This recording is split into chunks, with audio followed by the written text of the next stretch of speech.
Hello all brothers and sisters, welcome to my YouTube channel, Lascar Raghul. Chapter 6 of The Science of Getting Rich by Wallace D. Wattles. Recording by Majlinger. Chapter 6. How Riches Come to You.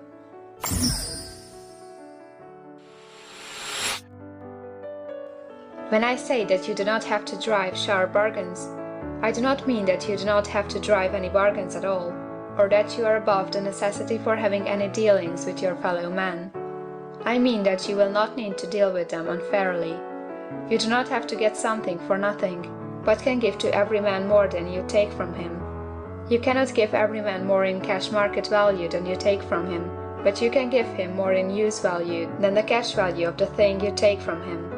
The paper, ink, and other material in this book may not be worth the money you pay for it, but if the ideas suggested in it bring you thousands of dollars, you have not been wronged by those who sold it to you. They have given you a great use value for a small cash value. Let us suppose that I own a picture by one of the greatest artists, which, in any civilized community, is worth thousands of dollars. I take it to Baffin Bay, and by salesmanship induce an Eskimo to give a bundle of furs worth $500 for it. I have really wronged him, for he has no use for the picture. It has no use value to him. It will not add to his life. But suppose I give him a gun, worth $50 for his furs. Then he has made a good bargain. He has use for the gun. It will get him many more furs and much food. It will add to his life in every day. It will make him rich. When you rise from the competitive to the creative plane, you can scan your business transactions very strictly, and if you are selling any man anything which does not add more to his life than the thing he gives you in exchange, you can afford to stop it. You do not have to beat anybody in business, and if you are in a business which does beat people, get out of it at once. Give every man more in use value than you take from him in cash value. Then you are adding to the life of the world by every business transaction. If you have people working for you, you must take from them more cash value than you pay them in wages. But you can so organize your business that it will be filled with the principle of advancement, and so that each employee who wishes to do so may advance a little every day. You can make your business do for your employees what this book is doing for you. You can so conduct your business that it will be a sort of ladder, by which every employee who will take the trouble may climb to riches himself, and given the opportunity, if he will not do so, it is not your fault. And finally, because you are to cause the creation of your riches from formless substance which permeates all your environment, it does not follow that they are to take shape from the atmosphere and come into being before your eyes. If you want a sewing machine, for instance, I do not mean to tell you that you are to impress the thought of a sewing machine on thinking substance until the machine is formed without hands, in the room where you sit or elsewhere. But if you want a sewing machine, hold the mental image of it with the most positive certainty that it is being made, or is on its way to you. After once forming the thought, have the most absolute and unquestioning faith that the sewing machine is coming. Never think of it or speak of it in any other way than as being sure to arrive. Claim it as already yours. It will be brought to you by the power of the Supreme Intelligence acting upon the minds of men. If you live in Maine, it may be that a man will be brought from Texas or Japan to engage in some transaction which will result in your getting what you want.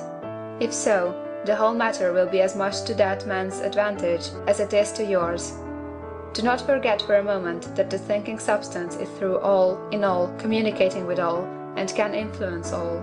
The desire of thinking substance for fuller life and better living has caused the creation of all the sewing machines already made, and it can cause the creation of millions more, and will, whenever man set it in motion by desire and faith, and by acting in a certain way. You can certainly have a sewing machine in your house, and it is just as certain that you can have any other thing or things which you want, and which you will use for the advancement of your own life and the lives of others. You need not hesitate about asking largely. It is your Father's pleasure to give you the kingdom, said Jesus. Original substance wants to live all that is possible in you, and wants you to have all that you can or will use for the living of the most abundant life. If you fix upon your consciousness the fact that the desire you feel for the possession of riches is one with the desire of omnipotence for more complete expression, your faith becomes invincible.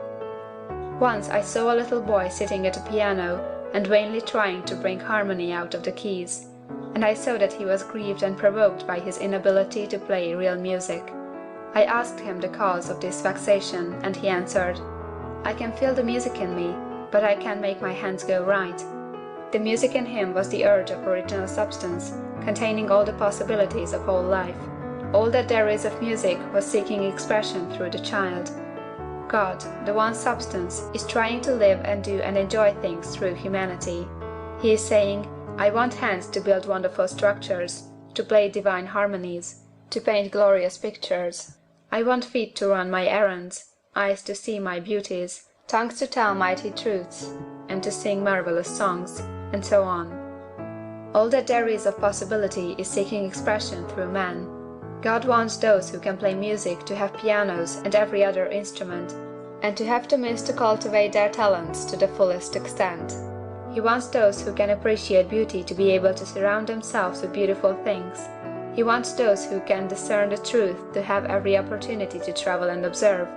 He wants those who can appreciate dress to be beautifully clothed, and those who can appreciate good food to be luxuriously fed. He wants all these things because it is himself that enjoys and appreciates them. It is God who wants to play and sing and enjoy beauty and proclaim truth and wear fine clothes and eat good foods. It is God that worketh in you to will and to do, said Paul. The desire you feel for riches is the infinite seeking to express himself in you, as he sought to find expression in the little boy at the piano. So you need not hesitate to ask largely. Your part is to focalize and express the desire to God.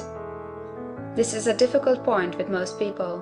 They retain something of the old idea that poverty and self-sacrifice are pleasing to God. They look upon poverty as a part of the plan, a necessity of nature. They have the idea that God has finished his work and made all that he can make, and that the majority of men must stay poor, because there is not enough to go around.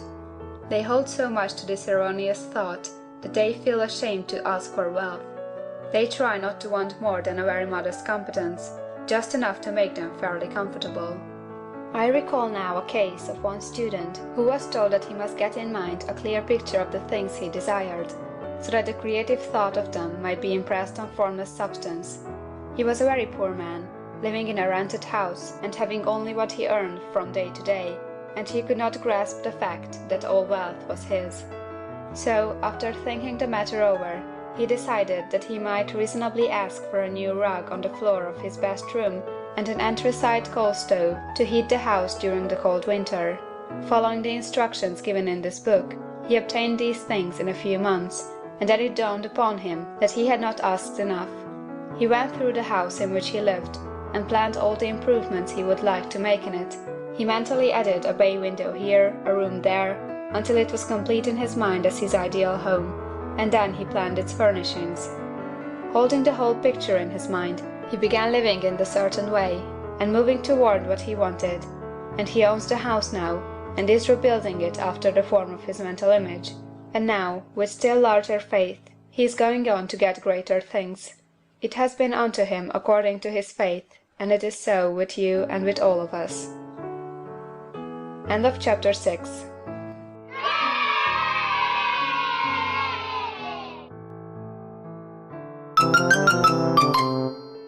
Thank you for watching this video.